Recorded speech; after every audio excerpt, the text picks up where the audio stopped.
sila. May pang-ulam na tayo. Ayan. Nakakawala naman talaga ng stress ng mga ating pananim.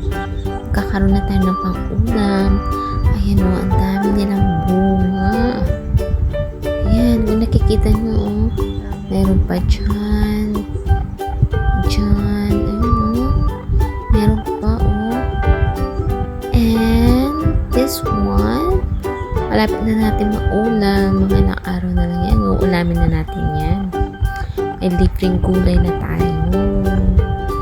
Ayan, so, meron din tumubo dito na parang kahoy.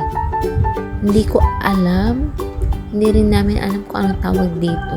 Bigla na lang siyang tumubo dito sa bakuran. Ayan, may bunga siya. Ano kaya tawag dito, guys? Ano? Ang dami niyang bunga eh.